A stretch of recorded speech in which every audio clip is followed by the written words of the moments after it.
Dzień dobry.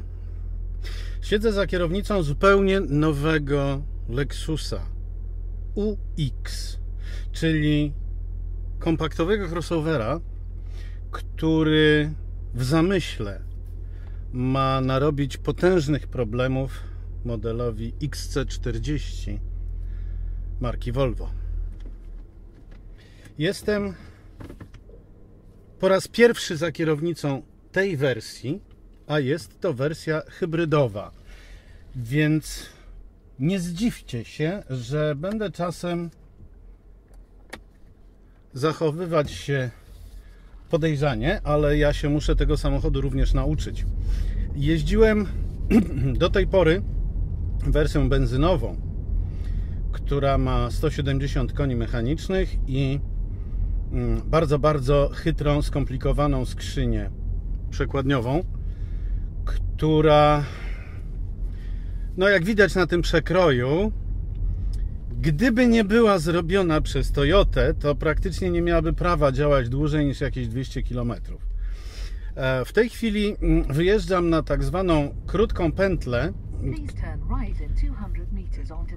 gdzie niestety będzie się wcinała nawigacja. Jestem w Sztokholmie i zgubiłbym się tu zupełnie. Ja kiedyś mieszkałem w tym mieście, ale to było 37 lat temu. I teraz się sporo zmieniło. Wracając do meritum. Nowy Lexus kompaktowy crossover robi świetne wrażenie już na wygląd. Kiedy się wsiądzie do środka, wrażenie najwyższej jakości, mimo że jesteśmy tutaj na jazdach samochodami zdecydowanie przedprodukcyjnymi, co przejawia się między innymi w tym, że niektóre elementy wykończenia są jeszcze nie z tych tworzyw, które docelowo powinny być, albo nie tak zamocowane, jak mają być, ale mimo wszystko wrażenie, że jesteśmy w samochodzie premium w klasie premium, jest wszechogarniające. Owszem, jest tutaj parę dziwnych rozwiązań, jak na przykład ten panel do sterowania audio, którego do tej pory nie było nigdzie w żadnym Lexusie. Teraz jest, niby jest prosty, ale wygląda dziwacznie i nie do końca pasuje do całej reszty. Nie wiem, wydaje mi się, że zwykłe jedno pokrętło miałoby dużo więcej sensu, ale kimże ja jestem?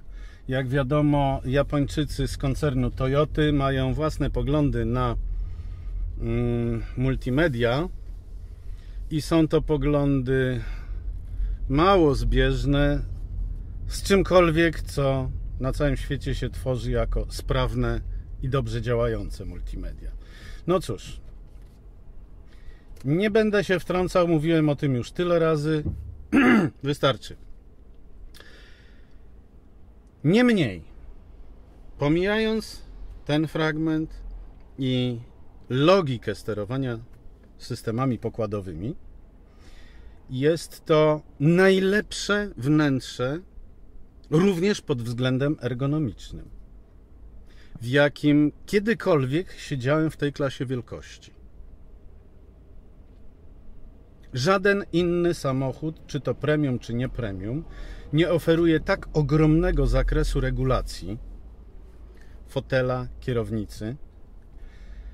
Żaden inny nie jest tak perfekcyjnie zgrupowany wokół kierowcy, bez jednoczesnego wrażenia przytłaczania go. Oczywiście są tu rzeczy typowe dla Lexusów, dla Toyot.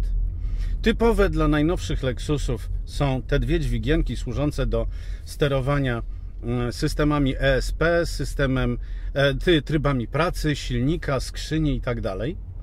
Natomiast wszystko to jest zaskakująco łatwe, intuicyjne i takie przychodzące samo z siebie. Bardzo to jest dziwne.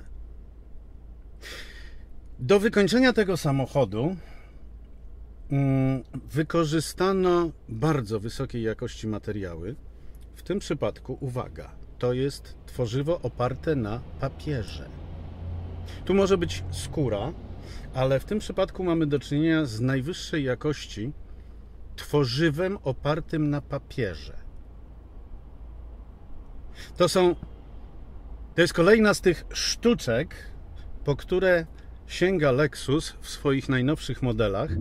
Sztuczek zapożyczanych z dzieł rzemieślników wykańczających pałace cesarskie.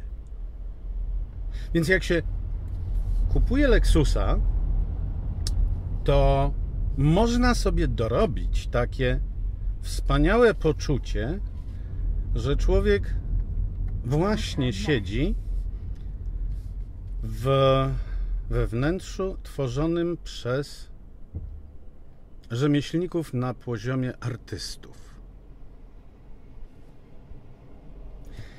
Ale do tego Lexusy nas już dawno przyzwyczaiły. Co jest naprawdę wyjątkowe w tym Lexusie, co do tej pory przeżyłem jadąc modelem tylko i wyłącznie benzynowym, czyli z napędem na przednie koła i ze skrzynią CVT. Uwaga, CVT, nie ECVT. To trudno opisać. Toyota generalnie, a Lexus szczególnie, od pewnego czasu cierpiały z powodów, może to nazwać imidżowych, w tym sensie, że większość kierowców lubiących jazdę dynamiczną, a nie tylko przemieszczanie się, narzekała na sposób odejścia z miejsca. O, tak to ujmę. Jeżeli jest skrzynia CVT, to znaczy, że samochód bardziej wyje silnikiem niż przyspiesza. W związku z czym w najnowszej konstrukcji CVT dla silników wyłącznie benzynowych, nie hybrydowych, zastosowali dodatkowe elementy w przekładni, a mianowicie sprzęgło cierne, przekładnię hydrokinetyczną, które już razem dają bardzo, bardzo ostre odejście z miejsca, a do tego jeszcze powieszony na wielotarczowym sprzęgle jeden bieg przed samą skrzynią bezstopniową CVT. Wszystko to razem powoduje, że auto odchodzi z miejsca, jakby zostało wystrzelone z katapulty. Towards Cykla. Dobrze.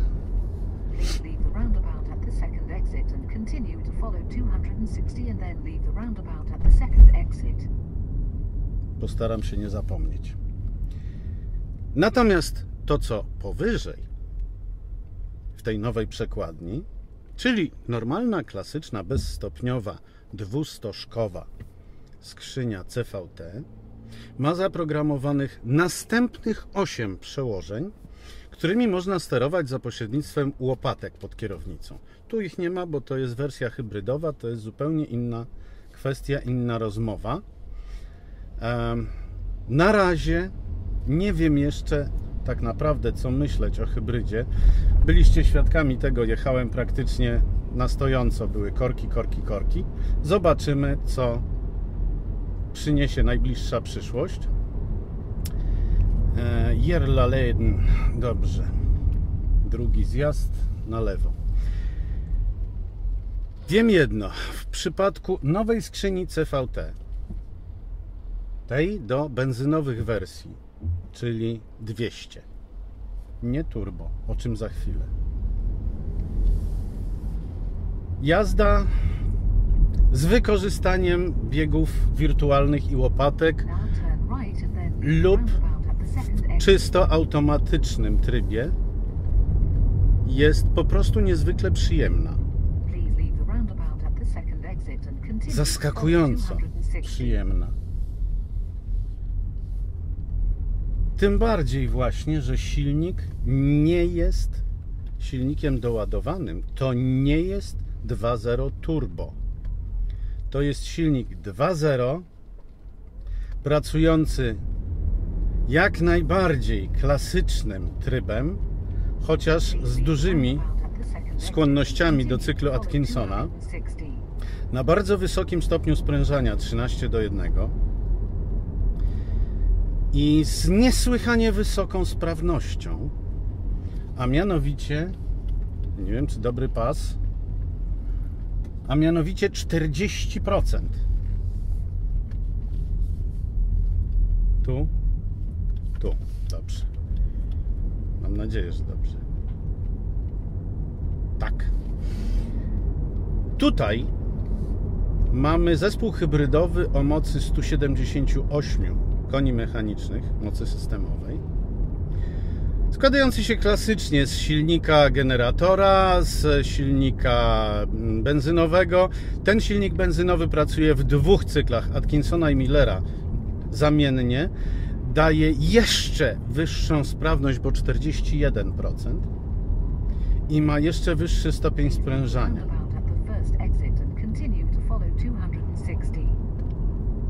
Czyli mówiąc wprost, proszę pani, teraz w prawo. Dobrze.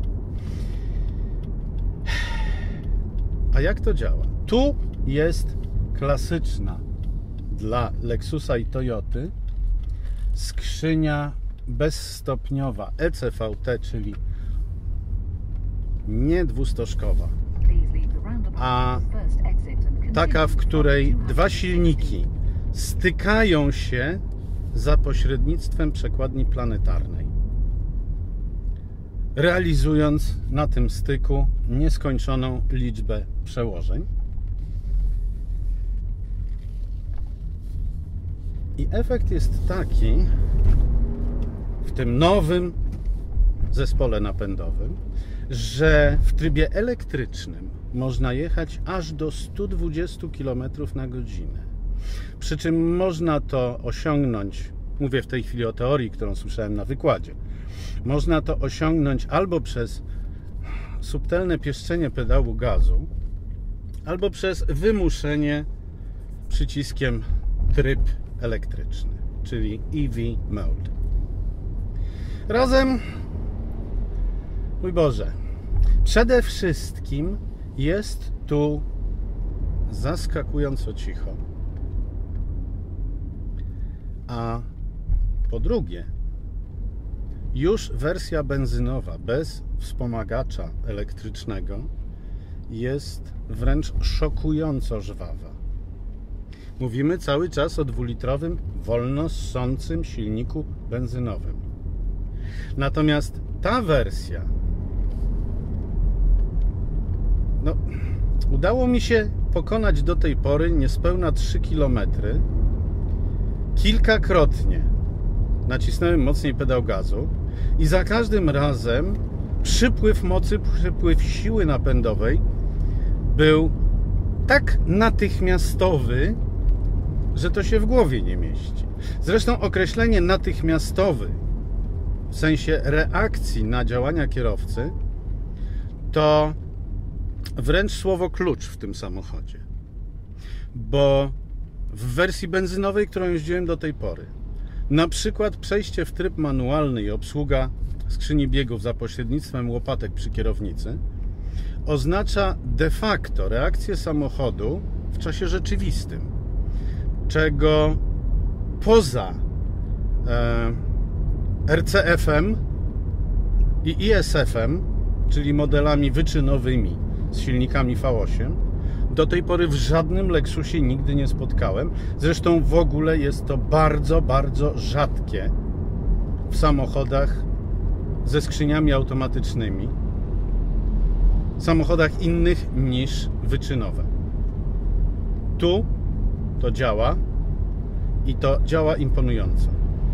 Kolejna rzecz pod hasłem natychmiastowa reakcja to jest układ kierowniczy w tym samochodzie, o którym powiedzieć, że jest zachwycająco bezpośredni i błyskawicznie przenoszący polecenia na koła, to jeszcze nie do powiedzenia. Japończycy chwalą się, że uzyskali ten efekt przez bezpoduszkowe zamocowanie głównych elementów nośnych układu kierowniczego bezpośrednio do platformy, do płyty podłogowej. W normalnych okolicznościach, zresztą w trakcie wykładu, kiedy to usłyszałem, moją reakcją było: o Matko Boska. Bo przecież to znaczy, że zniesiono jeden z elementów służących podniesieniu komfortu, amortyzacji, obniżenia głośności, hałaśliwości i no co w zamian? Okazuje się, że ani nie obniżono komfortu, ani nie podniesiono hałaśliwości. A co w zamian? W zamian wrażenie, że równie dobrze mogę po prostu pomyśleć o skręcie i samochód to zrobi. Nigdy w żadnym Lexusie tego nie było i poza najbardziej dbającymi o stronę dynamiczną swoich produktów markami to w ogóle nie występuje. A mówimy o kompaktowym crossoverze i nie jest to w żaden sposób wyposażenie specjalne. Nie, ten samochód po prostu tak ma. Przy czym o podsterowności nie ma mowy, a przecież w dzisiejszych realiach każdy producent odruchowo programuje podsterowne zachowanie po to, żeby wymusić na każdym kierowcy zwiększenie ostrożności, bo przecież nawet kompletnie niedoświadczony kierowca zareaguje przyhamowując czy zwalniając, kiedy poczuje, a tego nie można nie poczuć, że skręca kierownica, a samochód jedzie prosto.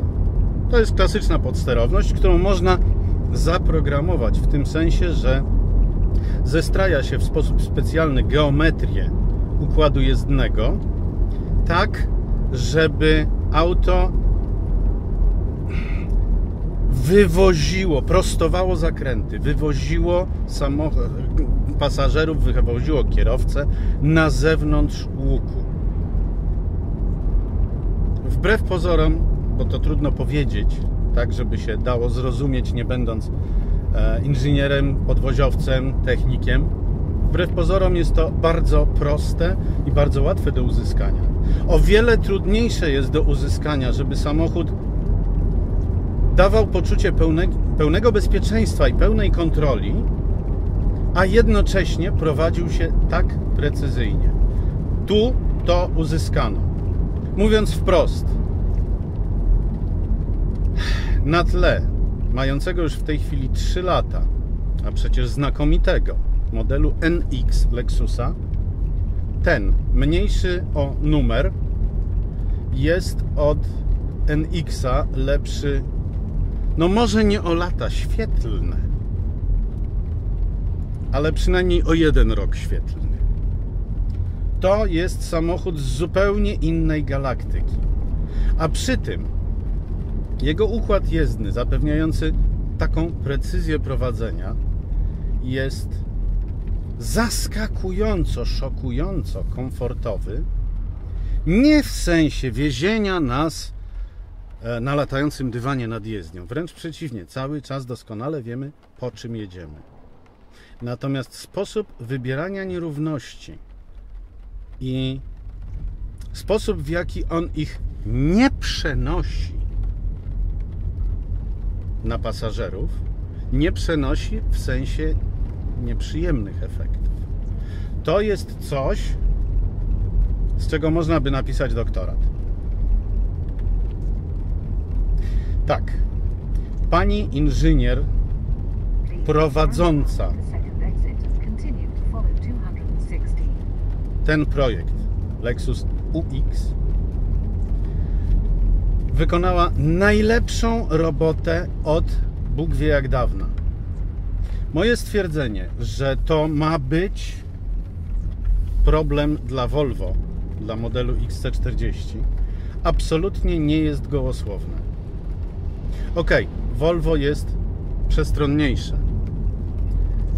Ma nieco więcej miejsca na tylnej kanapie i sporo większy bagażnik, ale pod każdym, absolutnie każdym innym względem ustępuje Lexusowi, jakby było z zupełnie innej klasy, jakby inżynierowie Volvo nie umieli robić samochodów. Biorąc pod uwagę to, co ostatnio sam mówiłem podczas testu Volvo XC40, powinniście zrozumieć, jak olbrzymie wrażenie zrobił na mnie ten samochód. Przy czym tak, oczywiście, jako hybryda on jest jeszcze lepszy. Ale doskonale zrozumiem ludzi, którzy nie chcą mieć hybrydy z różnych powodów, chociażby finansowych. Natomiast z całą pewnością będą mieli zawsze,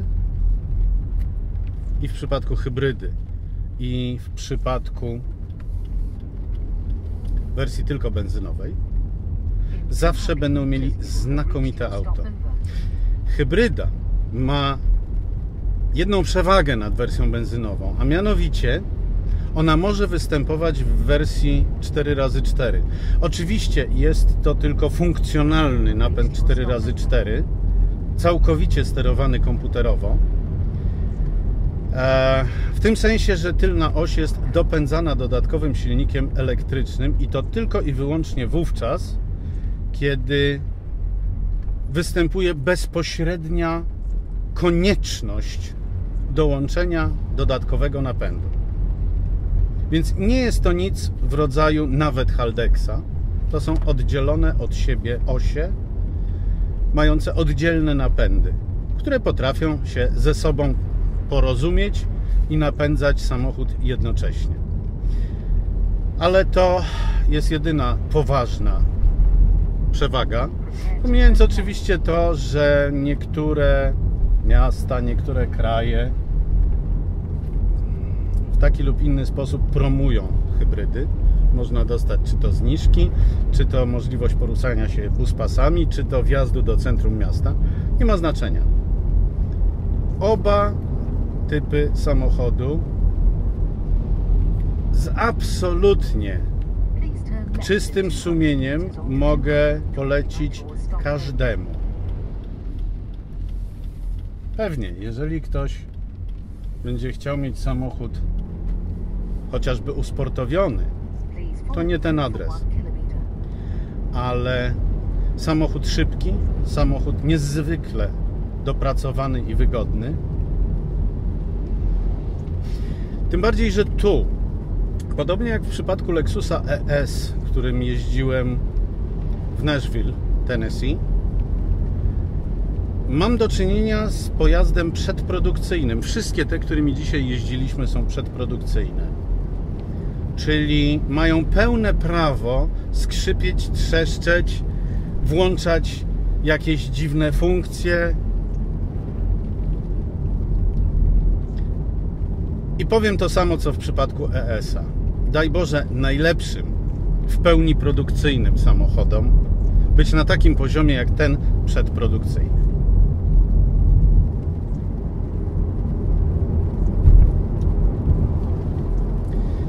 Jeszcze jedna całkiem istotna kwestia.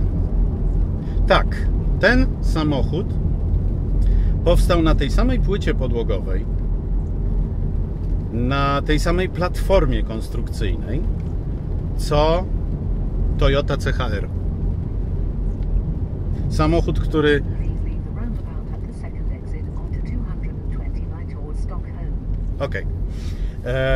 samochód, który no można powiedzieć narobił potężnego zamieszania na rynku i znalazł mnóstwo nabywców i wielbicieli.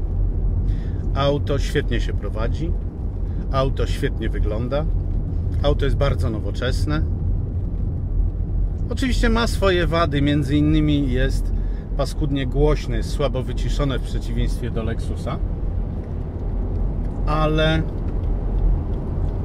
tylko i wyłącznie płyta podwoziowa jest wspólna. Włączymy sobie tempomat i napewniaka. Tylko płyta podwoziowa jest ta sama, natomiast nawet zawieszenie jest już inne. Więc z góry uprzedzam, darujcie sobie komentarze, że to jest Toyota CHR w innym ubranku i nie wiem, 2 razy droższa. Nie wiem, o ile będzie droższa, ponieważ cen nadal nie znamy.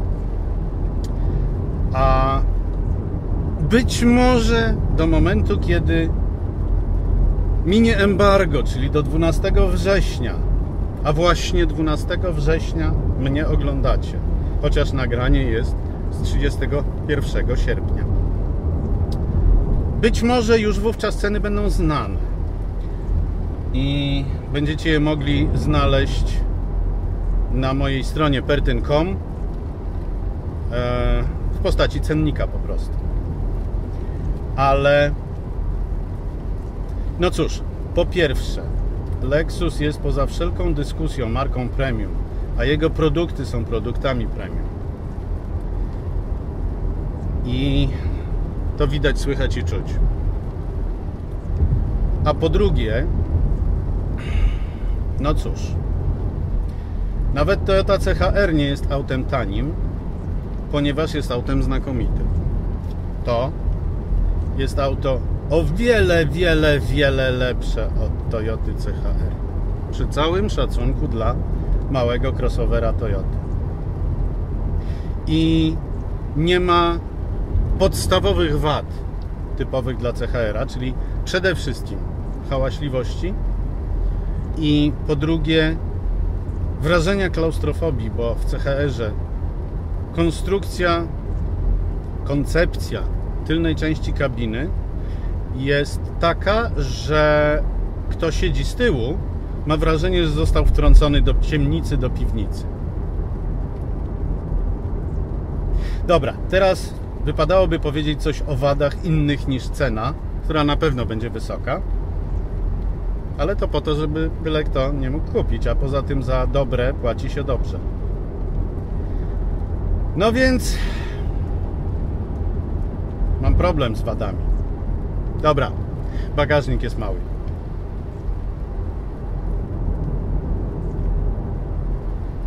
I to już cholera wszystko.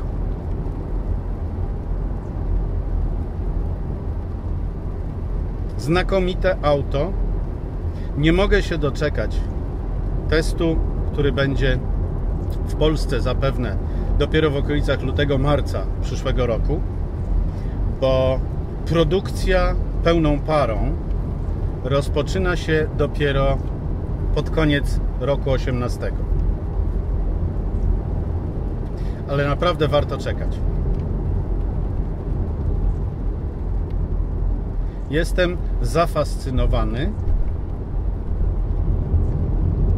pod właściwie każdym względem.